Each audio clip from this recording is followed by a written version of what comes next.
esta tarde-noche nos hemos reunido aquí para celebrar que amamos los libros. No seríamos los mismos sin ellos, sin las posibilidades que nos abren, sin las experiencias que nos transmiten. Este 2023, la Noche de los Libros está dedicada al verso, tan sugerente que Luis de Góngora escribió en el romance de Angélica y Medoro, en 1602. Ese verso dice: los ojos con mucha noche. Y es que los ojos pueden tener mucha noche o mucho día. Pueden ser como los de Sherezade en las 1001 noches, ingresar inciertamente en el mundo vespertino, esperando poder ver la luz del nuevo día por el ingenio de una historia más. O pueden ser soñadores peligrosos, como los del José veterotestamentario, que se gana con sus sueños el odio de sus propios hermanos, por ingresar con demasiadas ganas en el sueño nocturno. Pueden los ojos tener mucha noche, como los del pícaro y bellaco duendecillo, que es el Puck de un sueño de una noche de verano, sabedor de que su elixir hará a Titania, la reina de las hadas, enamorarse de un asno y tener ella misma también una noche engañosa en sus propios ojos. Pero la noche en los ojos de los que esta tarde oiremos hablar es sobre todo la noche misteriosa, ese género que Javier Sierra ha cultivado con fruición, desde Secreto de Estado en 1995, La España extraña, sin duda La Dama Azul, la fascinante historia de Sor María Jesús de Ágreda, que tenía el extraño don de la bilocación y sin salir de su localidad natal en Soria, evangelizó a miles de indígenas en Nuevo México, Arizona y Texas. Pero ahí están también, ojos llenos de noche misteriosa, las novelas de los siguientes años: En busca de la Edad de Oro, Las puertas templarias, La cena secreta, La ruta prohibida, El ángel perdido, El quinto mundo, El maestro del Prado. En 2013, la obra de ficción española más vendida en este año, hasta llegar a los más recientes, La pirámide inmortal, El fuego invisible en 2017, que le valió el premio Planeta, o El mensaje de Pandora. Cualquier lector de Javier Sierra sabe que sus ojos tienen también mucha noche para contar, pues se dilatan ante el misterio, esa experiencia tan propia del ser humano, que le hace ser inconformista e inevitable buscador. Los ojos llenos de noche misteriosa, como los de Sierra, superan todo prosaísmo, porque semejantes a los de Becker, buscan el sano estremecimiento ante lo que no podemos comprender. Compañero de ojos y de noches es otro Javier, en este caso Santa Marta, sobre todo por lo que escribe y trabaja. Como muestran sus obras, siempre tuvimos héroes, siempre estuvieron ellas. Fake News del Imperio Español o el recientísimo Eso no estaba en mi libro de la Primera República, de cuya presentación hemos disfrutado en este mismo espacio hace unos días. Decía Alicia de la Rocha, la pianista virtuosa de los maestros españoles, cuyo centenario de nacimiento celebramos ahora, que su lema era hacer música, gozar de la música y hacer gozar de la música. Quizá en el futuro se pueda decir de Javier Sierra que el suyo es hacer libros, disfrutar de los libros y hacer gozar de los libros. Pues aquí no está una objeción también, voy a seguir a paso a mi querido tocayo Javier Sierra, que bueno, estoy siguiendo durante años, y que yo no había propuesto también un poco hablar de lo que son el misterio del relato. Cuando se habla de lo que es el relato ha existido desde que estamos en la carrera. Pues bueno, que alguien me contaba, nada, hemos salido a unos cuantos mamuts, nada, hemos gastado de hemos vuelto. Pero ¿cuándo cambia la cosa? Cuando el todos dicen, nada, hemos salido de la cueva, hemos ido por los mamuts, hemos tomado unos cuantos, pero falta rojo. Así, ya hay la ley de la novela, realmente. Hay algo que en el fondo va a trascender en cualquier tipo de narración que veamos, igual que sea novela histórica, novela de misterio, novela de arte, que va mezclando, otros géneros lo van mezclando muy bien en Javier. Digo que no siempre verdad, yo tengo mi corazoncito y aparte de las cosas templarias que al final acabas están queriendo de saber más de los templarios, pero a mí me llama que no me la quitan. Luego se ha puesto a hacer cosas de estas, de ser el tipo de temas no está mal y tal, pero bueno, esto es lo que se llama ojito, ¿no? También. Y claro, ahí estamos, que lo que a la hora de buscar el misterio, yo incluso le preguntaría, yo creo que también está ahí para hablar en esta charla, de qué manera él y tú te has enfrentado a esa búsqueda, efectivamente, por el misterio. A lo que hay un relato que aparentemente es eso, ¿no? Como a Cela le preguntaron, maestro, ¿tiene usted un tema para un libro? Hombre, mujer, se quiere. Ya está, básicamente es el 90% de toda la literatura. ¿No? Pues esto es aparentemente tan sencillo como lo que suele hacer Javier. Javier, por favor. Bueno, Javier, buenas tardes a todos ustedes. Para mí es un placer haberme acercado al Escorial por invitación de Javier Santamarta, porque me reconecta con mis orígenes de la literatura. Ustedes quizá, a lo mejor alguno en la sala lo sabe, pero la mayoría no. Cuando yo necesitaba inspiración, un poco de motor para empezar un relato, me venía siempre al Escorial. Y como vivía en La Navata, no muy lejos de aquí, cerca de Galapagar, viví muchos años, aprovechaba las noches de invierno que la lonja se quedaba vacía, no saben muy bien como vecinos del Escorial, a dar vueltas, como si fuera un espectro, esperando que me saliera ese famoso perro negro aullador del monasterio y me susurrara algunos de los secretos. Y caramba, el ejercicio finalmente tenía compensación porque volvía a mi casa muerto de frío, me sentaba delante del ordenador y de repente me congraciaba con la historia que estaba empezando a tejer. Así nació La Dama Azul, antes lo has mencionado, ¿no? Es una novela que este año cumple 25 años ininterrumpidos en librerías. Eso es la época actual, cómo consumimos literatura y consumimos todo casi sin pensar que mañana la literatura también puede estar ahí, que la literatura es una materia que nunca muere, pues es casi un milagro, ¿no? Y es verdad que es una historia que encaja muy bien con el Escorial, ¿no? Es una historia de una monja de clausura, Sor María de Jesús de Ágreda, que vivió en tiempos de Felipe IV. Felipe IV mantuvo una correspondencia durante 35 años con esta mujer, desde que llegó a sofocar una revuelta en Cataluña, en fin, siempre estábamos igual, ¿no? Pues llegó a sofocar la revuelta en Cataluña, que en ese momento se estaba disparando, para en Ágreda, en Soria, a los pies del Moncayo, porque ha oído hablar de una mujer a la que le rodea cierta aureola mágica. Los austrias siempre habían sido muy mágicos, y él pide hablar con esta sierva de Dios, se acerca a la reja de la clausura y algo le debió decir a la buena monja, que el rey se quedó muy impactado y empezó a escribirle pidiéndole consejo.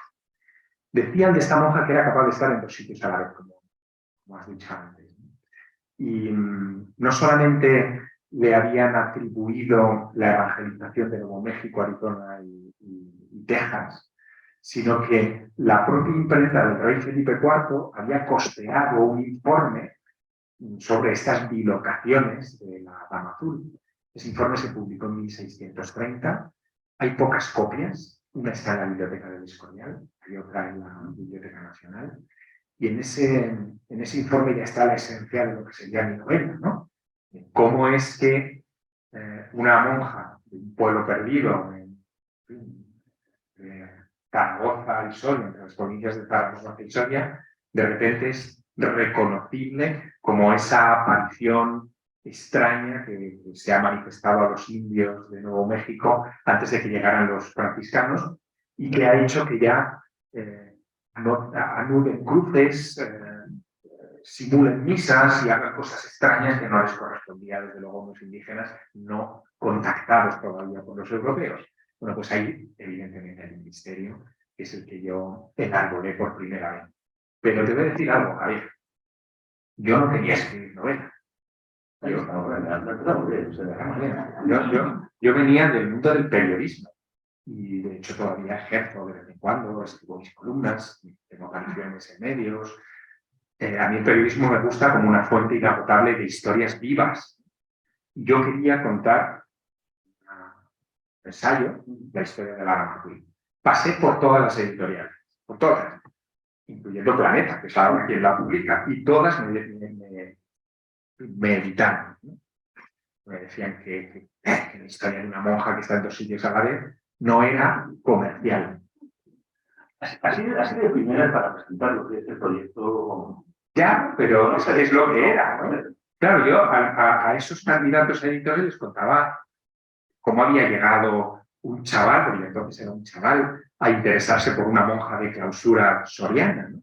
Y les contaba lo que me había pasado.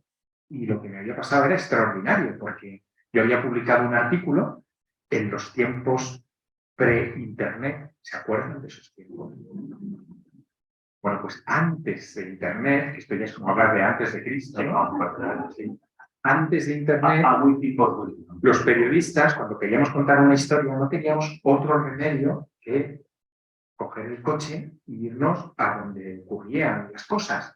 Hoy no, hoy como no hay dineros en los medios, pues lo haces por internet, mandas un correo electrónico, llamas por teléfono, pero en aquella época, estoy hablando de finales de los 80, primeros de los 90, poner una llamada a otra ciudad era poner una conferencia, ¿se acuerdan?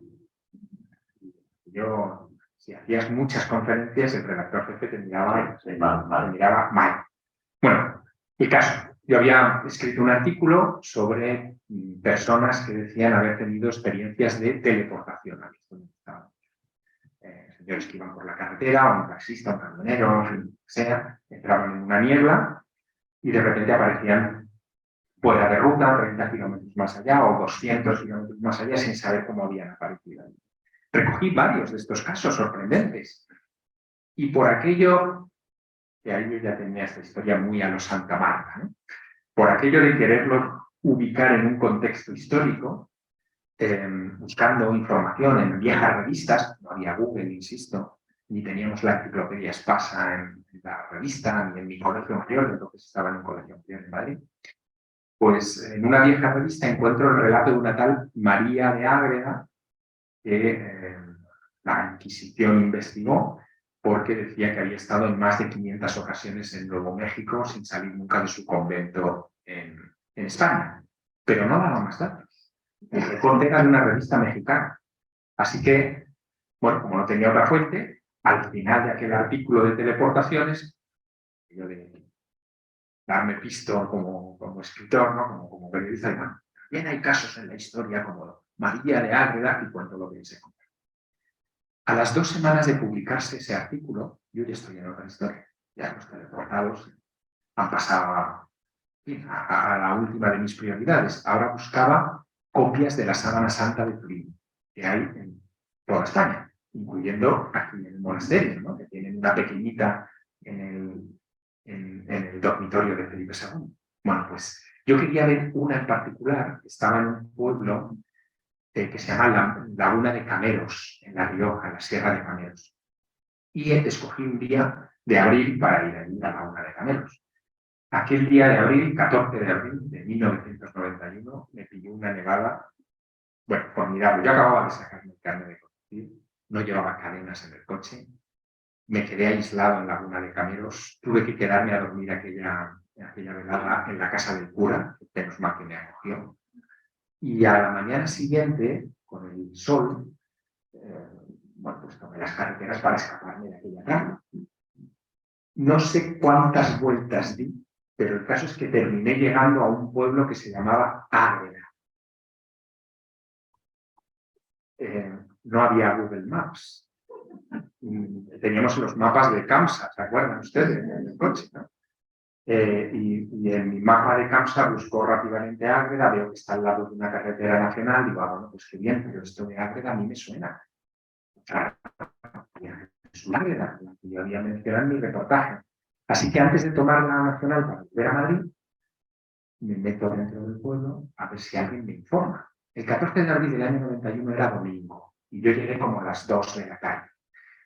Hay un dicho, no sé si hay alguien de Soria en la sala, pero hay un dicho muy popular en Soria que es más aburrido que un domingo en Soria. Y es verdad, los domingos en Soria tradicionalmente son aburridos, ¿no? Y si son de invierno ya no les digo. Bueno, yo lo comprobé, efectivamente, no había nadie en la calle. El del bar había cerrado. la iglesia, por supuesto, hacía ya una hora que el cura había despachado la misa y se había ido. Estaba todo cerrado. Así que viendo que no había ni un solo vecino con la nevada que había caído en la calle, digo, bueno, me voy. Carretera y me voy. Es un pueblo Ágreda de 3.000 habitantes. Me pierdo dentro del pueblo. Y voy a salir por una carretera que no corresponde y que va a dar a un convento. Sé que es un convento porque hay una estatua de una monja en la puerta. Y digo, ¿dónde sí va a ser? Me bajo del coche, me acerco a la estatua nevada, lo ponía en el cartel y veo que dice en el cartel: al venerable Madre Ágreda, con santo orgullo, sus paisanos. Ya, pero es María Jesús, es la mía, es mi monja, o no lo es. No me quedó otro remedio que entrar en el convento y llamar al torno. Menos mal que yo soy sobrino de cura y sé cómo van estas cosas. Así que, a María Purísima, siempre cada pedida y la contraseña. Hermana, mire, que me he perdido. ¿Cómo le explicaba yo esto? Que me he perdido y he llegado aquí, no sé muy bien cómo, pero yo no sé si ustedes en su casa conocen a una tal María de Ágreda que decía que se bilocaba a América, y la monjita que está al otro lado del torno dice: ¡ah, hijo! ¡Nuestra fundadora!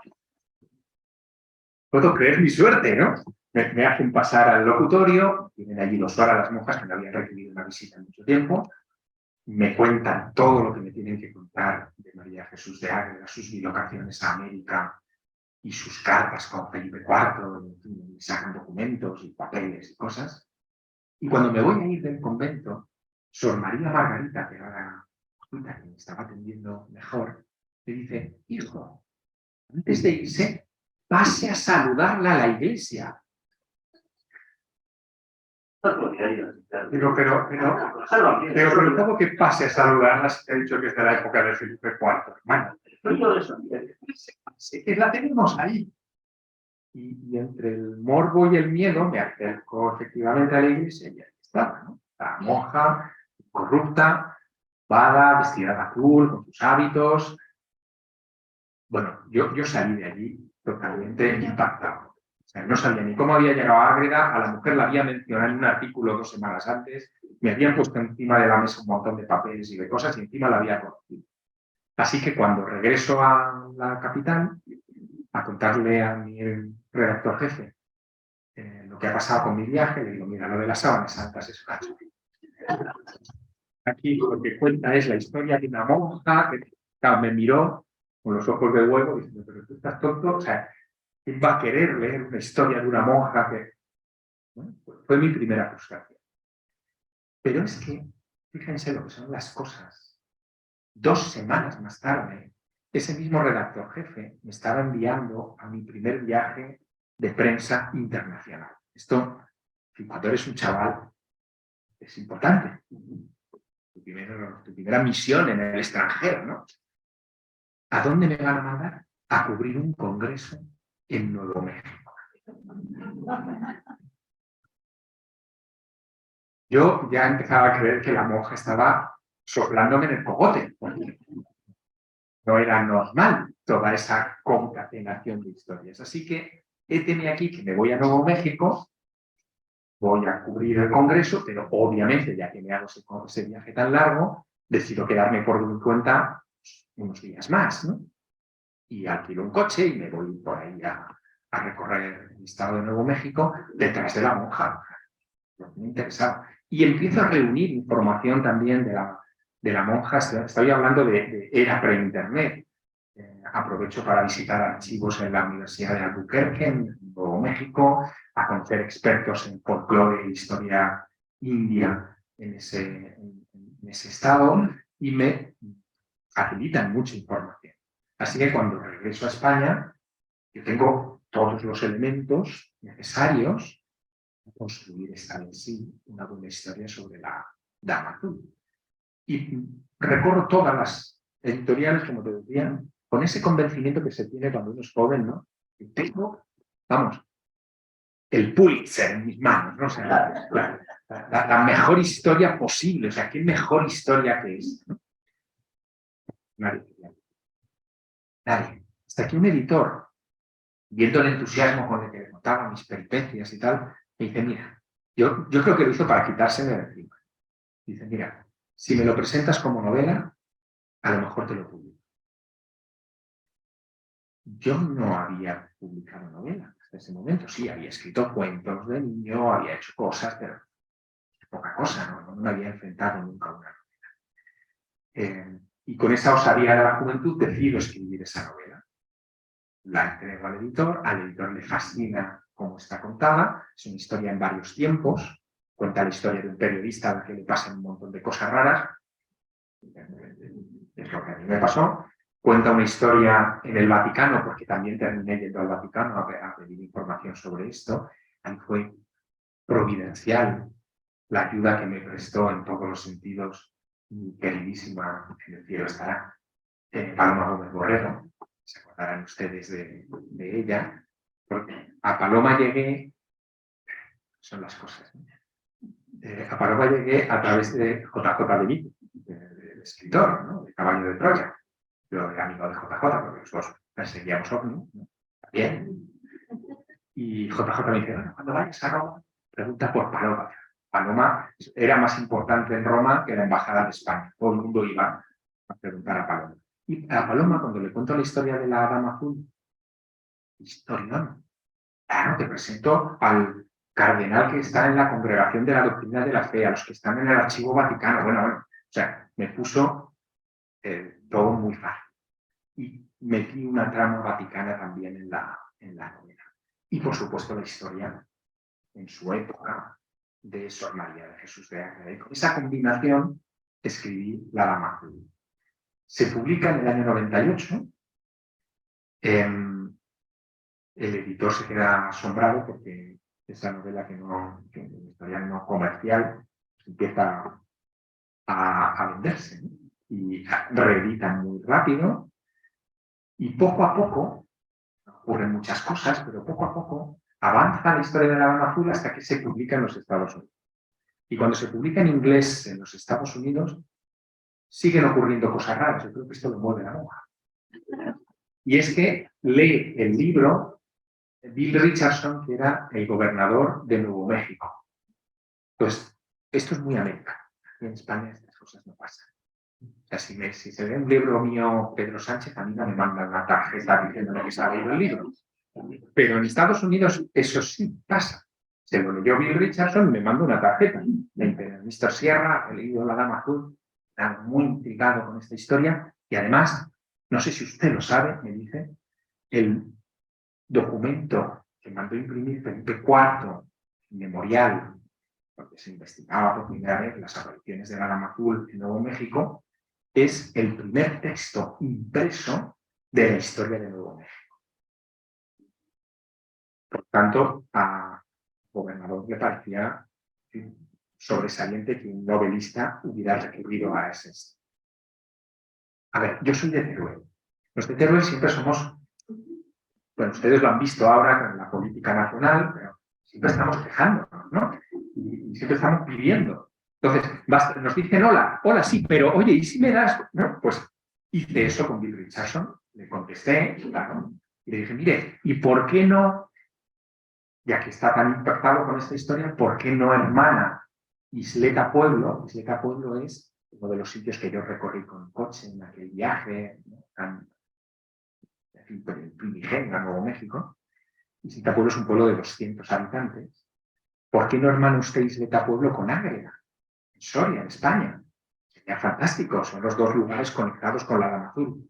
Y a vuelta de correo me contesta Bill Richardson diciéndome que no va a hermanar Isleta Pueblo con Ágreda, que lo que va a hermanar es el estado de Nuevo México.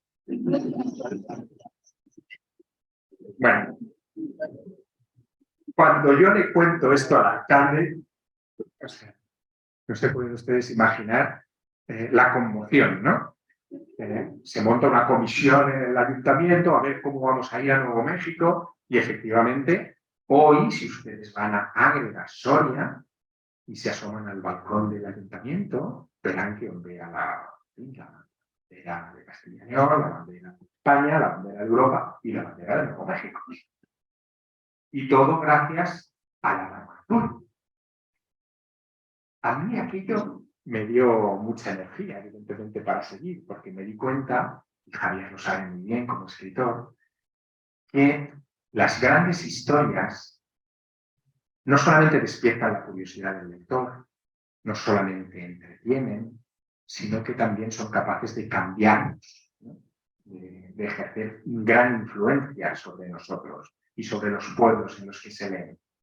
Y ese es un poder que tienen las grandes historias y que nosotros como autores, digamos que tenemos el compromiso de trabajarlas bien.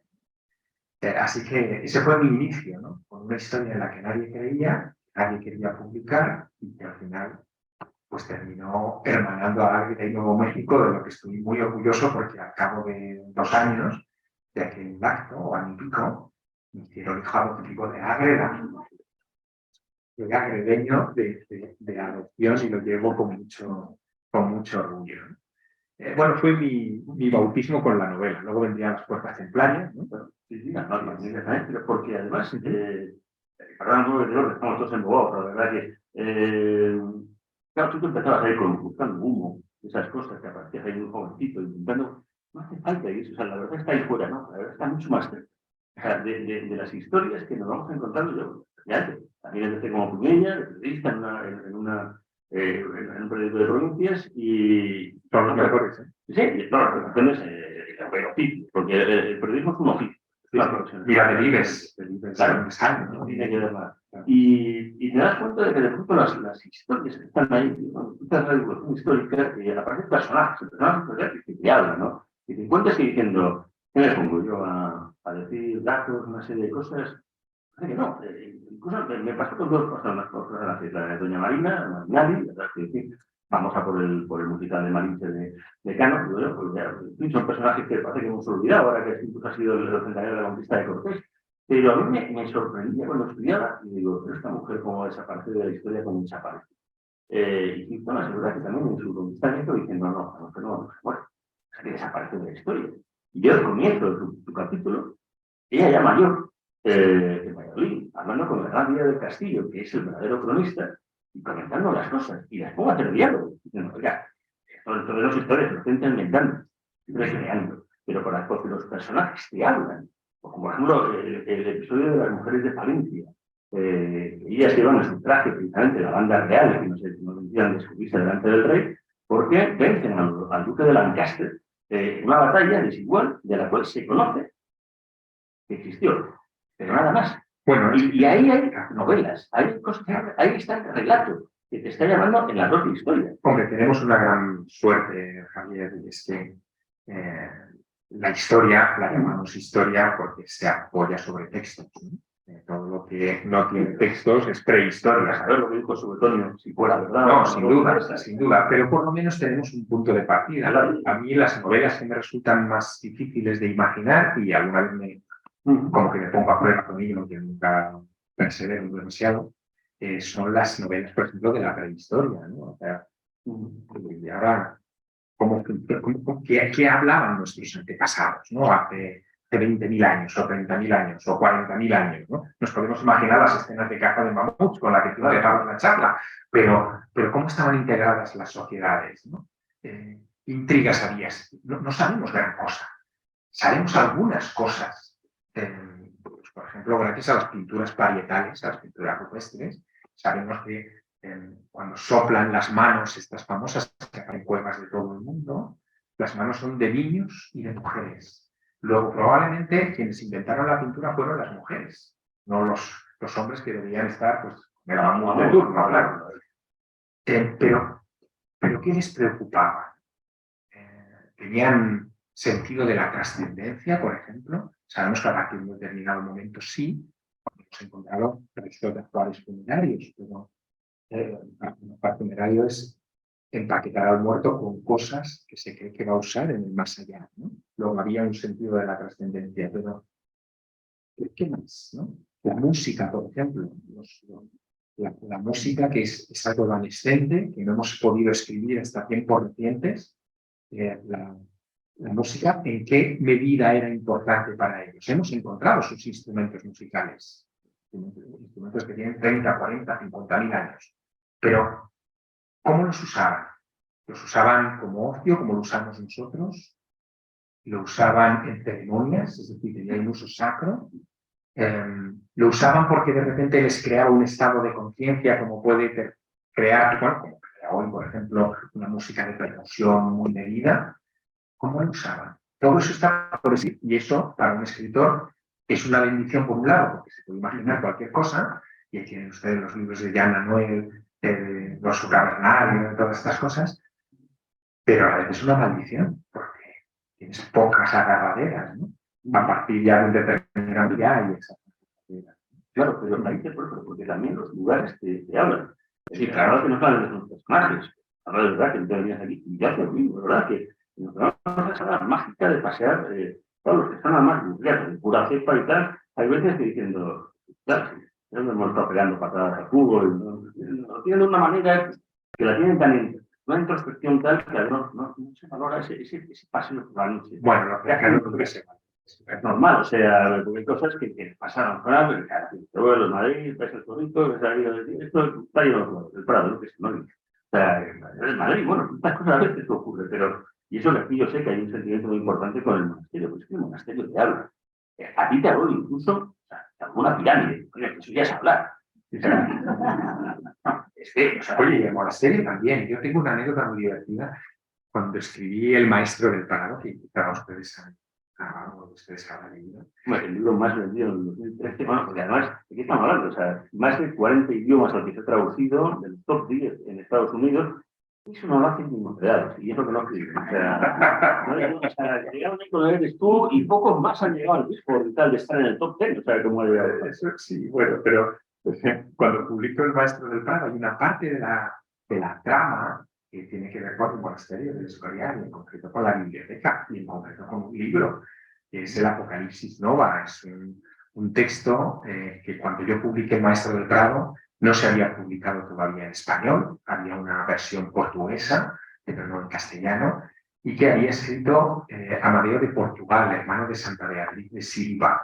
Es un libro raro, muy difícil de leer, con claves proféticas, y que yo utilicé como parte de la historia del Maestro del Prado. Bueno, los pobres de la biblioteca del Escorial, claro, nunca habían tenido tantas solicitudes para ver el Apocalipsis Nova como después de haberse publicado El Maestro del Prado. Y a mí eso, aparte de pedirles perdón a los bibliotecarios por haberles puesto en ese aprieto, a mí eso me enternece, porque de alguna manera, cuando nosotros publicamos un libro que tiene esa aceptación, moviliza al lector. Hace que de repente quieras ir a la biblioteca del Escorial a preguntar por el Apocalipsis Nova. Eso es. O irte a la Francia de las catedrales a ver Chartres o Amiens o Évreux o Bayeux, cualquiera de las grandes Notre Dame, a ver si lo que yo cuento en la novela está ahí, ¿no? Eso es fantástico. Y eso lo da un tipo de lector, que son ustedes, que es muy distinto al lector que tenían nuestros predecesores hace solo 100 años. Aparte de que no viajábamos tanto, tampoco teníamos tanto acceso a la información como hoy. Cuando un autor, por ejemplo, tenía que, no sé, ambientar una escena en la estepa siberiana, pues tenía que describir la estepa y dedicarle 20 páginas a describir la estepa para situar al lector.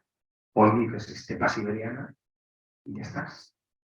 Porque ya tenemos esa información, y si no la tenemos, sabemos dónde acudir a ella. Y si nos fascina suficientemente lo que ha pasado en esa imaginaria estepa siberiana, ya nos encargaremos cuando tengamos oportunidad de acercarnos allí para verlo con nuestros propios ojos. Eso ha cambiado todo en el mundo de la literatura. Eso, y otra cosa, lo dice muchas veces Juan Eslao Galán, y admirado amigo nuestro, eso y el cine, porque el cine también nos ha educado en una manera de contar las historias. Ahora secuenciamos las historias, incluso en la novela contemporánea se secuencian las historias casi como si fueran cine. Haz una película, ¿quién enseña esto para una película, para una serie? De una manera, pero que luego hay mucha trampa. No, claro. Porque vamos, esto hay una película y tal, pero No, hay cosas que no se pueden llevar y cuando se intentan llevar hay que tener mucho cuidado, ¿no? Primero que se necesita un buen presupuesto para hacer una buena película. Y aquí se buscan muchas veces hacer películas baratitas de novelas y eso es horroroso. Hasta por un pequeño matiz de una reflexión que se ha dicho que hacía falta el tema del terror. Una cosa muy clásica. Hay un autor, un apasionado de su obra. Siempre se dice, no, es que es muy difícil, porque claro, no, es que es muy difícil porque yo no quiero ver nada en la pantalla, quiero hacer lo que me hace sentir él. Y eso no te lo hace ninguna imagen, no te lo puede hacer. Terror cósmico, es que eso me da igual el presupuesto que haya, el estilo Peter Jackson para hacer de ahí. No, es que no va a poder ser. Hay libros que te hacen y que te dan una expresión que por más que lo puedas ver en pantalla, no, es imposible ver en pantalla. Claro, pero es que esa es la magia de la literatura, ¿no? La verdadera magia, por lo que ustedes están aquí hoy. Es decir, nosotros podemos proponerles un escenario, una acción, un lugar, pero en realidad quien lo está construyendo son ustedes, con su imaginación. Esto solamente ocurre con dos elementos que son cotidianos y en los dos participamos curiosamente tú y yo, Javier, que son la literatura y la radio. En la radio también se participa con la imaginación. Ustedes escuchan la voz de Javier en la radio, yo a 2 metros, a rubio, por eso está hay un dicho que no es broma. La voz te enamora, no te pases por la emisora. Las intenciones no lo hagas. Pues con la novela es exactamente lo mismo. Juega el mismo rol la comunicación entre el emisor y el receptor, entre el escritor y el locutor y el lector o el escuchante o el oyente, ¿no? Desarrollan su historia, su novela. Y por eso también la literatura tiene otra magia que yo he empezado a descubrir en los últimos años. A medida que uno va madurando, se asoma a los libros que le han impactado antes y se hacen relecturas de algunos libros. Ustedes lo habrán hecho seguramente en alguna ocasión. Y en cuántas y cuántas ocasiones ese libro que uno creía conocer es un libro completamente nuevo. Y te está diciendo cosas completamente distintas a las que te dijo. A mí me ocurren con frecuencia con obras que yo pensaba que eran simples aventurillas, tipo los libros de Julio Verne, que los vemos como muy sencillos, pero Julio Verne también inyectaba, no en todas sus novelas, pero sí en algunas, sus visiones más profundas, ¿no? Bueno, pues eso es conmovedor, el poder releer esa literatura que te impactó hace unos años y descubrir no que la novela ha cambiado, sino que has cambiado, has sido. Esto es fantástico. No, es que además hay veces que también hay lecturas que se hacen sobre base de literatura infantil, Gulliver y tal, y Jonathan Swift. No, es un libro de ciencia política. Lo que pasa es que de pronto se ha convertido en una cosa diferente. Porque incluso hay algunas obras de Julio Verne que son de geopolítica, que las vemos nada más por la parte de la aventura. De hecho, incluso, si vamos al relato más sencillo, Caperucita Roja. Pues lean la original. Cuando llega, que se vamos a trasegar a la abuela, vamos, es que te invaden, y está el hombre con el Almax cuando llega la Caperucita y le dice, Caperucita, desnúdate que estarás más cómoda conmigo en la cama. Estoy diciendo, ¿qué me contigo yo? O sea, y todo el famoso diálogo que tienen, lo tienen los dos, desnudos en la cama, y diciendo, ¿esto por qué es? Porque hemos perdido también la parte moralizante que los cuentos tenían. Pero como queremos convertir todo que acabe bien, no, los cuentos tienen que acabar mal. Y hay un cuento que además es un relato que curiosamente está basado también en un hecho real, que es muy impactante, que es el del flautista de Hamlet. Es uno de los que siempre ha impactado porque está basado en, al parecer, hechos reales que ocurrieron y que no es que acabe mal.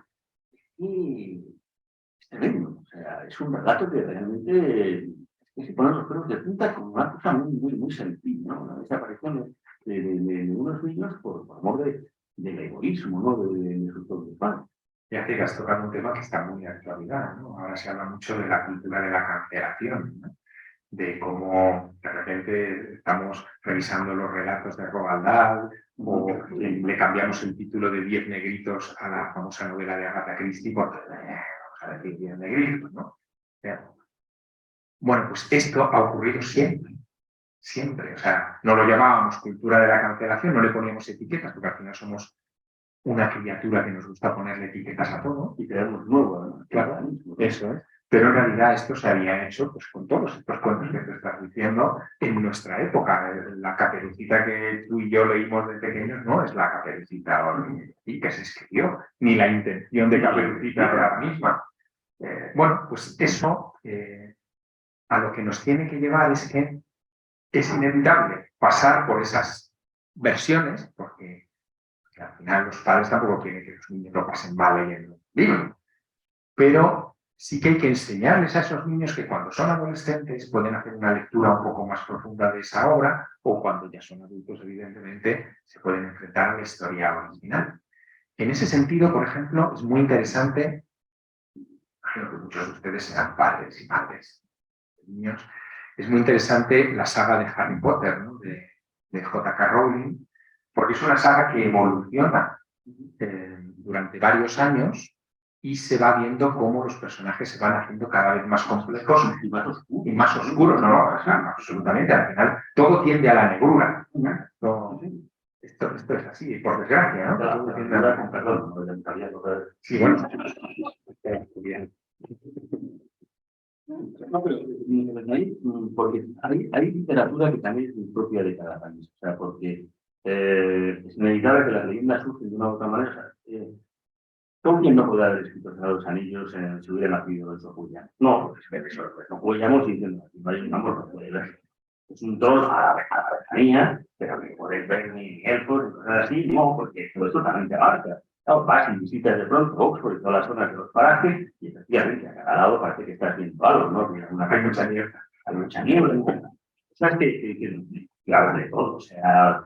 Pero porque, claro, el reloj también lo crea la geografía. O sea, estos relatos que incluso que cuando vinieron aquí los viajeros y escritores en el siglo XIX, ellos querían buscar una España mítica, mágica, analizante, y no encontraban nada. Les tenían que poner bandoleros para que Washington les escribiera algo. Porque, bueno, chicos, salid de aquí un poquito a hacer el número con el trabuco y tal del abuelo, porque es que si no, estos pobres, el John Ford y tal, pues intentaban ver algo que luego no querían ver pues, en la parte del tópico, porque a la hora de escribir es intentar sacarte también en el relato qué parte efectivamente tienes en tu mente, de todo lo que tienes y tal, de bagaje, de prejuicios que tienes y enfrentarte con ellos para que no aparezca. Es inevitable, yo creo que aparezca. Sí, es inevitable.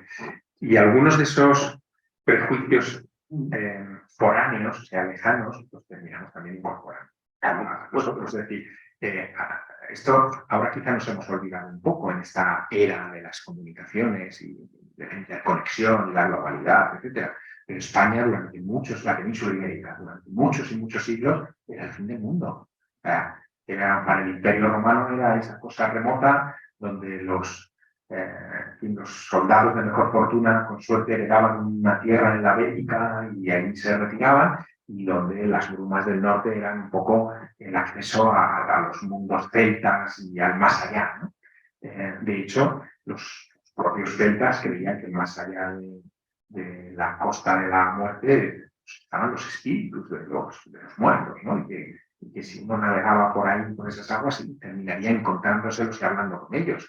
Y eso fue creando carácter durante mucho tiempo. Y una de las vías en las que se manifestó ese carácter fue con el tema del Camino de Santiago y el mito de Santiago, ¿no? Mito, por cierto, que ayudó a construir la Rama Azul. Pero en el siglo... No, cuidado. En el siglo XVII, obviamente, hacía mucho tiempo que existía el Camino de Santiago y la idea de que Santiago estaba en España, pero la monja fue condenada por la Inquisición, estuvo sus libros en el índice de los libros prohibidos, porque ella decía que la Virgen se le aparecía y le dictaba cosas de su vida. Y la Virgen, uno de los episodios que le dio misterios y señales a la monja de Ágreda de aquellos trances, fue el de su visita a Zaragoza, cuando se encuentra con Santiago. La Virgen aparece encima del pilar y ve a Santiago allí y le dice, oye, convierte a todos estos que son unos paganos, ¿no? y da todo tipo de detalles sobre la visita de Santiago, de los varones apostólicos, todo lo que forma hoy el mito jacobeo, en realidad nace en el siglo XVII con los escritos de la monja. Y ella, ¿de dónde saca eso? Pues lo saca de la atmósfera que ya vivíamos en España desde la época romana, de que esto era un fin del mundo. Sí, pero porque entendemos también muchas veces a la hora de hablar también las partes exóticas, ¿no? Siempre lo vamos mirando. Yo, aparte, yo digo que la experiencia más exótica, esto no puede pasar a lo de Egipto, que siempre sigue fascinando. Que si usted dormir en una pirámide de lo normal, una cosa local. Sí, entonces, pero la influencia que se puede tener el que vive en el de aquí, la verdad que es donde empezaba a escribir, ¿no?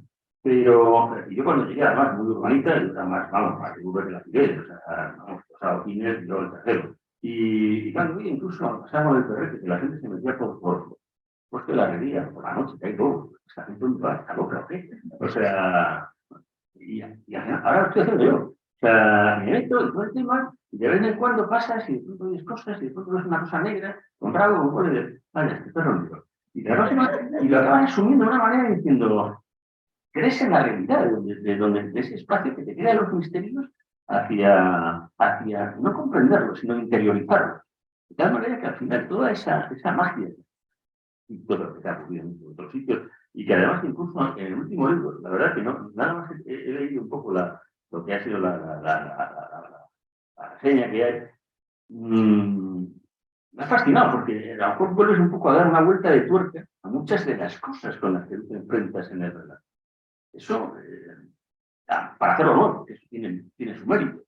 Te refieres al fuego invisible. Sí, al fuego invisible. Sí, bueno, el fuego invisible, bueno, antes les tengo que explicar una cosa. Yo con cada novela que escribo siempre intento resolver alguna pregunta, es decir, alguna pregunta fundamental.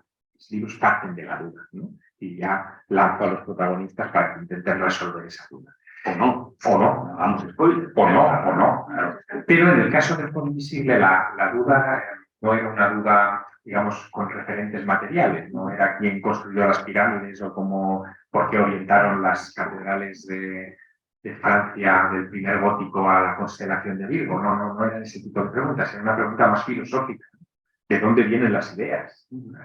Es una pregunta que se han hecho todos los pueblos del mundo antiguo, porque cuando el ser humano se mira a sí mismo, se da cuenta rápidamente de que es una criatura rara.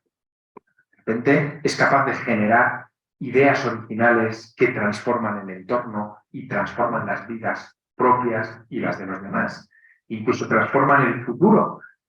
¿Y eso de dónde viene? ¿De dónde viene esa chispa creativa? ¿En qué momento dejamos de ser simplemente unos supervivientes como la mayoría de todos los animales, ¿no? Y nos convertimos en otra cosa? ¿De dónde viene? ¿Qué actuó en nuestra cabeza? Bueno, pues ahí hay teorías para todos los gustos. Pero a mí me parecía que era interesante someterlo al imperio de la novela y ahí trato de resolverlo. ¿Vale? Es lo que más, y provoca además, porque yo sigo haciendo el ensayo, ya me queda bueno, porque siempre estamos trabajando muchas veces en paralelo, porque además te vas encontrando personajes y cosas que siempre al final hacen falta. Le hace falta una segunda parte, una segunda no, pero voy a meter con. Acabas teniendo material para seguir trabajando, pero es verdad que, y ahora, ya que estamos pidiendo solo, ya me han ofrecido pasarme la novela. Claro, me acojona muchísimo. Sí, no, es claro. Pues una cosa es, no, yo estoy diciendo, no, yo estaba mezclando personajes, claro, digamos, no. Bueno, para empezar ya una cosa así entera, en la que tiene que haber un desarrollo, en la que tiene que haber una crisis, pues el recorrido del héroe. O sea, y yo no sé con qué es lo que más, porque cuando estás hablando de ensayo, te puedes recrear, o puedes inventarte algo, o puedes basarte un poco en lo que dicen. Pero que cuando te tienes que enfrentar a lo mejor a una historia, ¿en qué momento, vamos, las has pasado de caña? Por no decir un paso de Caín siempre. Ya, porque además, te digo una cosa, el oficio del escritor es la cosa menos glamurosa y aburrida del mundo. O sea, no vamos a crear ustedes y tal, que quedan muy bien estas cosas y tal, de el tema. No, es una cosa de horas, muchas horas, el tema, de mucho tirar, de mucho decir y tal, y de estar, ¿sabes?, leyendo Netflix con una caja de pizzas encima y de la mejor, peor manera vestida que se conoce, se imagina. Pero está no te aburro, pero ese enfrentamiento has tenido que tener al momento de decir, además, hacer puñetas, para, o sea, Por la chica la he puesto en bandeja. que lo he puesto en bandeja.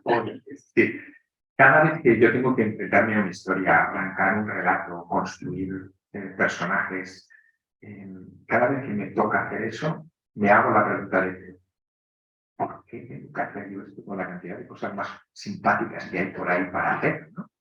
Luego es verdad que cuando te metes en Honduras y estás ya dentro del relato y estás trabajando ya en una bonita historia, te sientes ya recompensado, ¿no? Porque de alguna manera hay un instante, es muy fugaz, ¿eh? Esto es muy romántico y es muy fugaz, como todo lo romántico, en el que hay un instante en el que acaricias lo que es ser una divinidad, porque al final tú decides el destino de esos personajes en la novela. Eres capaz de crear la sorpresa, provocar un terremoto, un eclipse, deslumbre a tus personajes o hacerlos desaparecer y aparecer en otro rincón del mundo como la monja de Águeda. Tienes superpoderes. Es verdad que dura poco. Luego el superpoder dice, vale, esto está muy bien en la imaginación y en tu visualización de la historia, pero hay que ponerlo con palabras. Y las palabras tienen que estar construidas de forma armónica. Y esas palabras tienen que ser evocadoras y tienen que esconder varios niveles de lectura, ¿no? Yo por lo menos lo intento, que mis palabras escondan siempre varios niveles de lectura. Es más escritor que el mapa de Google. O mezcla de una manera. Sí, bueno, es que yo creo que lo mezclo.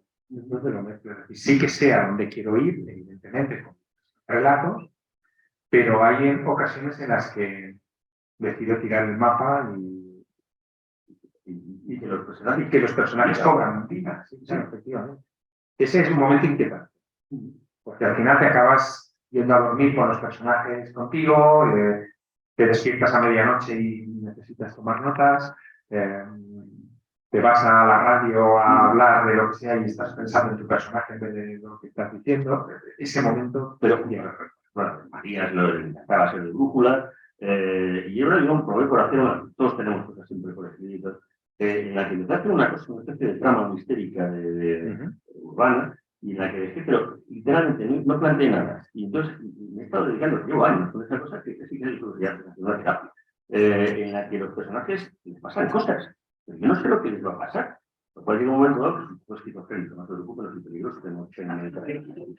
Pero es una cosa que te fascina, porque diciendo, ¿por qué? Yo digo, no estoy pasando bomba, porque como no sé lo que pasa, o sea, y pero estás escribiendo todo, yo, sí, ya sé que es una raro, pero no sé lo que pasa, y lo sigues escribiendo, entonces es fascinante.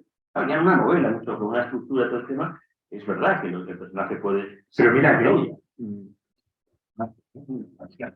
tengo la sensación de que Miguel de Cervantes escribió Quijote así.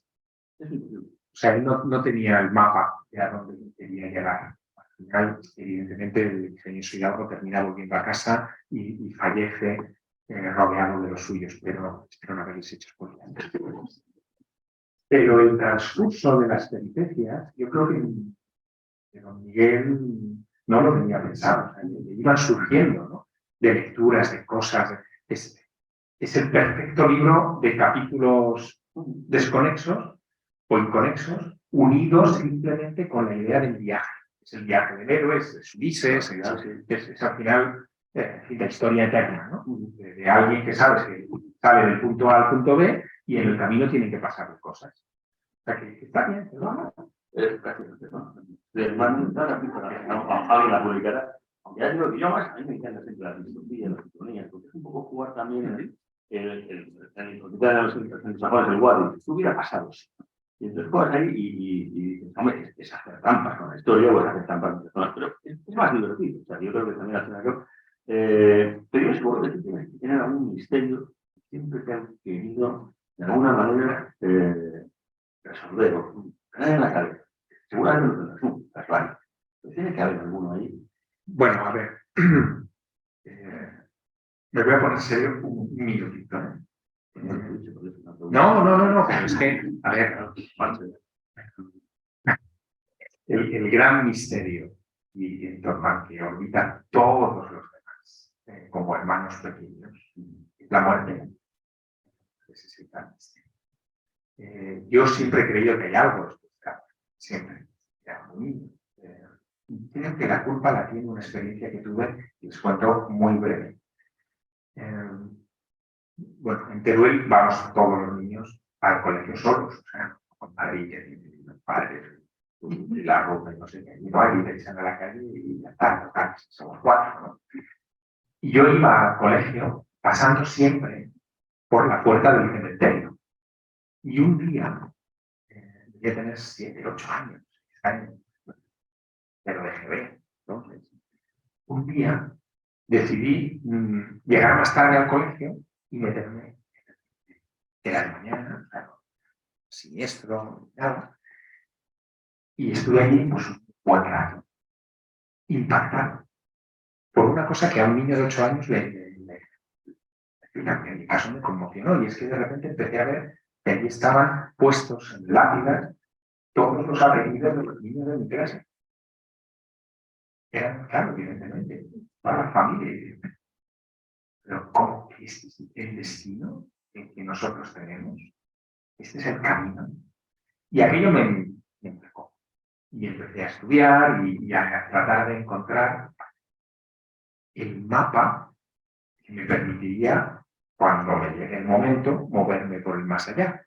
Cada religión tiene un mapa. Los cristianos, sí, claro, cada religión tiene, pero hay algunos que son un poco más concretos. El caso egipcio es muy singular, porque el libro de los muertos, que es el texto en papiro que enrollaban y le ponían debajo de la nuca a los difuntos a partir del Imperio Medio, más o menos, cuando uno lo despliega, hay muy pocos ejemplares enteros del libro, es como un videojuego, o sea, es el difunto teniendo que pasar una serie de pruebas, tiene que saber los nombres secretos de ciertas divinidades para que las divinidades le dejen pasar, es como los passwords de los videojuegos. Y todo para llegar a un momento en el que el difunto se enfrenta a un momento cumbre, que es el pesaje del alma. Y esto es algo que está en muchas religiones, que el cristianismo va a partir del arte gótico, ¿no?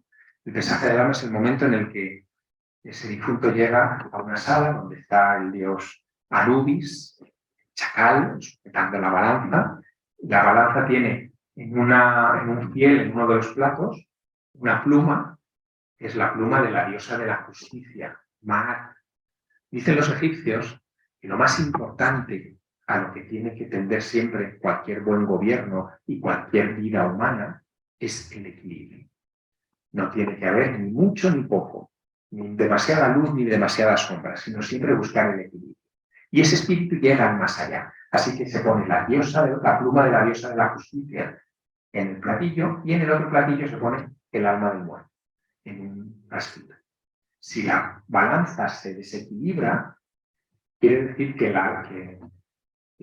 hay ponzoña o hay errores en la vida de ese difunto, y hay un monstruo a los pies de la balanza, con cabeza de cocodrilo, que se lo come. Es la segunda muerte. Eso es lo peor. No es malo morirse, es malo remorirse. Si sobrevives a ese pesaje del alma, continúas el videojuego, continúas el camino y terminas iniciando tu camino hacia las estrellas y te terminas convirtiendo en una estrella. Esa es la respuesta de los egipcios. El integrarte en el universo después de pasar por esa segunda muerte. El libro tibetano de los muertos te cuenta otra cosa, pero tiene algunos paralelismos. También habla de ese periodo entre dos muertes, habla también de la segunda muerte. Todas las grandes filosofías antiguas hablan de la segunda muerte. Y ese periodo intermedio lo llaman el bardo. Y el bardo es ese periodo en el que el desencarnado, el alma, tiene también que medirse y reflexionar sobre lo que ha sido su existencia antes de darle gran salto. Bueno, pues A mí siempre se me ha parecido que eso era un gran enigma. Lo es, un gran misterio. Y siempre me ha parecido interesante tratar de averiguar algo más, tratar de rascar algo más en esa historia, ¿no? En ese periodo intermedio. Y de hecho la muerte, de alguna manera, en distintas formas, está muy presente en todas las novelas, ¿no? Y es porque yo intento utilizar mi literatura también para encontrar respuestas a esas grandes preguntas. Y muchas veces me llevan a nuevas preguntas y siempre me llevan a la complicidad con ustedes, con los lectores, que se suman también a esa búsqueda. Es un momento de transición, incluso que hasta el cristianismo nunca es un Sí, el cristianismo está muy interesante, y es que cuando Jesucristo baja los infiernos estos 3 días, no sabemos qué hace. Es curioso.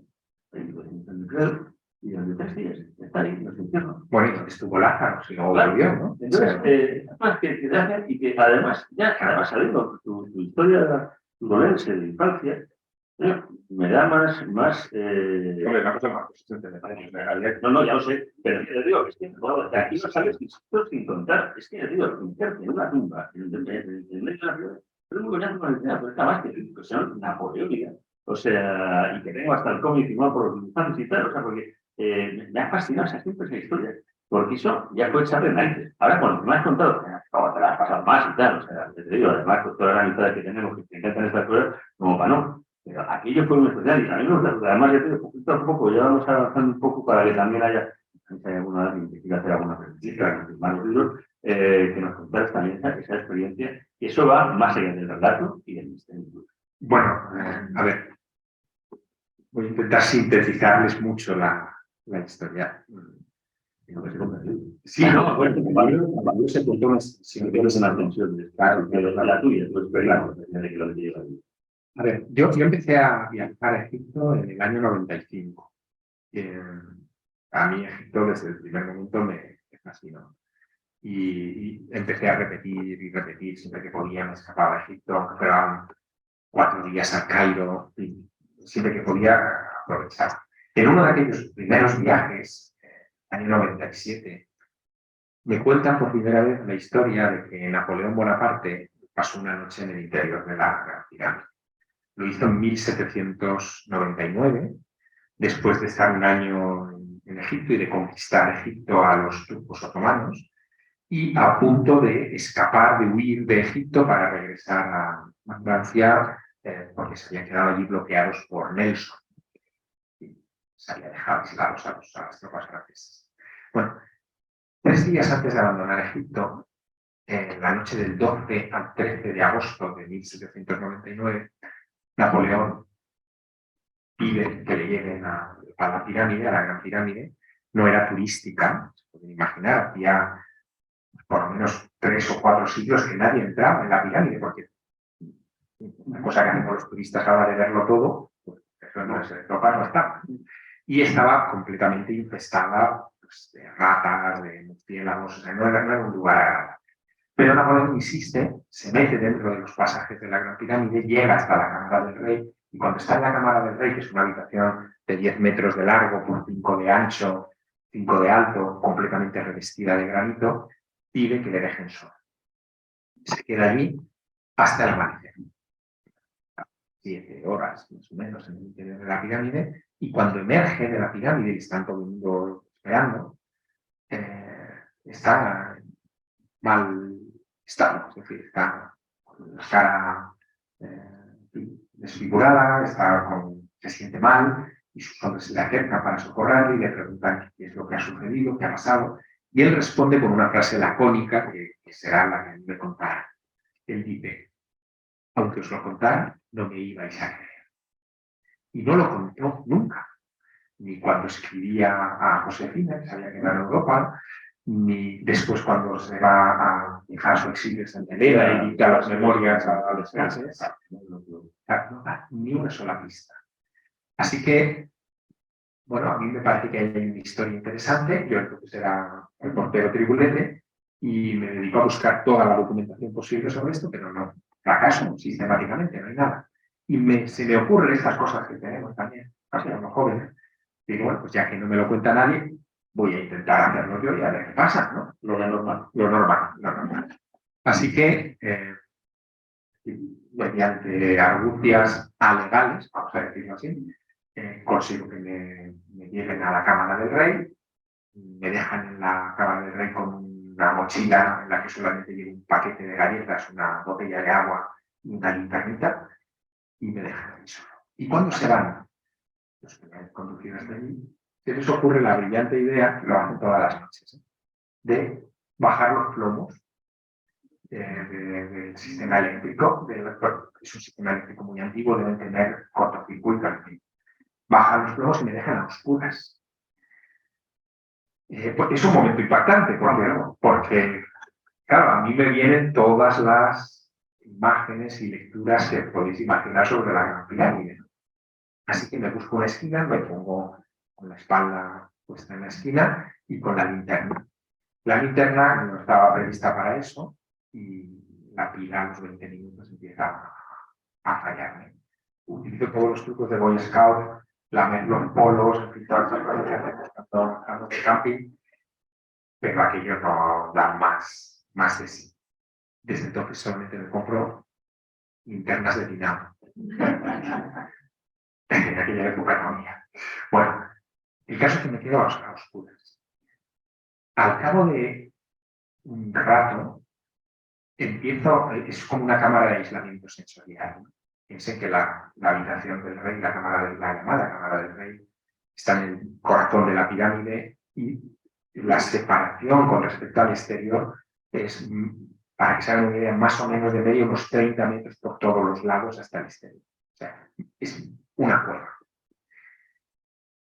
Y ahí, en esa oscuridad y en ese silencio, sobre todo, yo empiezo a perder la noción de dónde termina mi cuerpo. O sea, yo eso lo recuerdo muy claramente. O sea, no sé dónde están las puntas, las yemas de mis dedos. Así que decido abandonar esa esquina en la que me he parapetado e irme como un acto reflejo a lo que sé que está como único mobiliario en la sala, que es un sarcófago de granito de 2 metros de largo y 90 centímetros de ancho, que lleva ahí desde la noche de los tiempos. Y decido tumbarme en el sarcófago. Pero por hacer algo, lo normal, no, tú también lo harías, Javier. Es que no tienes otra cosa que hacer. No hay otra cosa que hacer. Entonces yo me tumbo en el sarcófago, no. Porque piensas y dices, bueno, si vienen las serpientes de Indiana, yo no, ahí no subirán. Yo me tumbo en el sarcófago y en el sarcófago empiezo a tener una sensación muy rara, que es la de que el sarcófago tiene mis medidas. De nuevo, el cerebro. Perdón, le voy a quitar el agua. Era agua, ¿no? Sí, era agua. No, pero es el cerebro, es tu percepción. Tengo la sensación de que el sarcófago tiene mis medidas. Y en ese momento me acuerdo de una historia. Una historia que había leído Napoleón también. Es un texto clásico, es Plutarco. Plutarco, historiador griego, escribe de Isis y Osiris. Es la gran historia de los dioses egipcios. En la primera parte de Isis y Osiris cuenta que Isis y Osiris son hermanos, son pareja, y son reyes de Egipto. Y Egipto, bajo su dominio, está en el mar, en el equilibrio que antes les contaba. Pero les observa de cerca, hay un malo, no hay historia, pero ¿sabes? Les observa de cerca Set, que es el cuñado, ¿no? O sea, siempre tiene que estar ahí. Set es el hermano de Osiris y él quiere ser Osiris. Osiris es rey, lo tiene todo, tiene una mujer preciosa, lo que él quiere es ocupar el lugar de Osiris. Así que urde un plan para asesinar a Osiris. Y el plan consiste en reunir a los 72 dioses del antiguo Egipto en una estancia y presentarse en esa estancia, en esa fiesta que ha convocado con un sarcófago. Y les dice, el sarcófago se lo llevará, es como una rifa de pueblo, se lo llevará a aquel que cuando se tumbe dentro le quede bien. Y se van tumbando uno tras otro y a nadie le queda bien el sarcófago. Es como el cuento del zapato de Cenicienta. Hasta que el último, Osiris, se tumba en el sarcófago, queda perfecto. Y ese es el momento que aprovecha Set para echarle la tapa al sarcófago, clavarle la tapa y lanzarlo al nido. Osiris muere. 3 días más tarde, esto de los 3 días de insolación, Isis lo encuentra y mediante un sortilegio de magia revive momentáneamente a Osiris, hace el amor con él, se queda embarazada de Osiris. Esto es como lo de Ana Obregón. Se queda embarazada de Osiris y a raíz de ese acto vendrá Horus, que será después el que vengará la muerte de su padre matando a Set. Bueno, ¿se pueden ustedes imaginar que cuando yo me tumbo en el sarcófago y veo que me queda bien? Bueno, ya sabes qué plan vas a tener. O sea, Pues me acuerdo del planazo que me espera. raro, pero A ver, por contárselo, ya les digo rápido. Pero la moraleja tiene un punto. Osiris resucita, sale de ese sarcófago. Yo, evidentemente, salgo de ese sarcófago y a cabo de unas horas salgo de la pirámide. Y cuando salgo de la pirámide, salgo a oscuras. Cuando oigo que vienen a por mí, yo, vamos, estoy deseando escaparme de ese lugar y me lanzo por las galerías hacia abajo. Cuando salgo de la pirámide y por primera vez emerjo de la pirámide tras esas horas de oscuridad, tengo la sensación, no he vuelto a tener en mi vida, de estar vivo. ¿Cómo definimos la vida? Es muy difícil de definir. Pero ese momento para mí fue casi una epifanía. Me di cuenta de lo que era la vida porque venía de la muerte, venía de la tiniebla, de la oscuridad. Y en el fondo, eso me daría cuenta años más tarde. En el fondo descubrí que ese es el fundamento sobre el que se basa algo que estaba muy presente en el mundo antiguo, que es la iniciación. Cuando el proceso iniciático en el mundo antiguo, cuando alguien pasa de un estadio a otro, de un nivel a otro, pasa por morir a lo que ha sido antes, muere simbólicamente, los masones hacen sus ceremonias iniciáticas, todas las religiones tienen ese tipo de conceptos, y naces a la nueva vida. Yo viví una iniciación sin darme cuenta.